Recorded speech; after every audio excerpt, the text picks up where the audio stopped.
hər şey müşahidədən başlayır. Müşahidə etsinlər. Misal, məndə əvvəl belə bir məsələ var idi ki, mən yemək yirdim, baxırdım ki, artıq yuxum gəlir.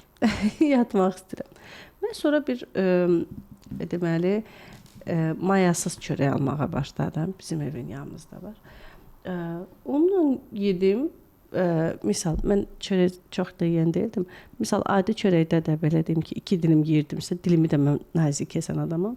Bunda 2 dilim yedim. Bu vəbşə maşın kəsir, vəbşə nazik yedim. Mən baxdım ki, mən yemək yedim. Eyni yemək yemişəm, eyni nə varsa.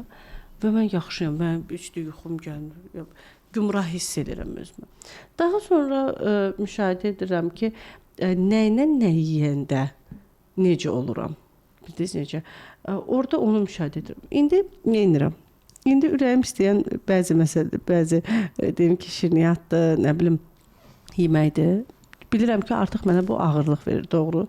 Mən deyirəm, mən səni yeyəcəm. Amma bugün yox. Bugün yox. Sən sabah yeyəcəm. Bəli. Sən mənim sabah yeməlisən deyirəm. Siz nə edirəm? Danışıram onunla. Pasientlərə öyrədirəm mən, qidadan oğurluyursunuz da gizlicə. Qida oğurlamaqdır bu. Nədir?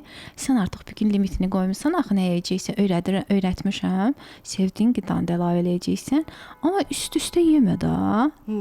Siz də onu eləyirsiniz də gizli. Oğuruyursunuz da. Yəni bugün bunu, sabah onu. Sabah səni yeyəcəm.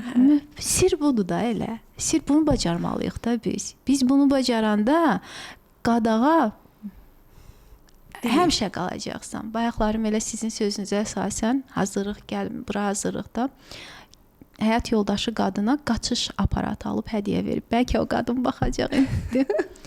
Deyir ki, mənim vaxtım olmur ki, orada çıxıb qaçış aparatında yeriməyə. Elə sizin dediyinizi deyir. O bir xanım da ona deyir ki, bəhanə eləyirsiniz.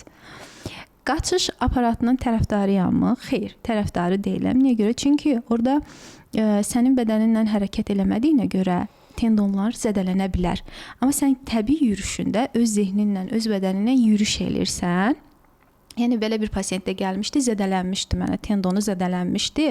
Onu çox, yəni əzələ gərginliyi yaşayırdı. Ona görə də təbiilikdə bədəninin icazə verəcəyi tempdə yürüş elə. Bir gün bəlkə yavaş yeriyəcəksən, yorma o bədəni. O bədənə əmanətdir. Sadəcə ona hörmətlə yanaş, o sənə qat-qat o qədər verəcək ki.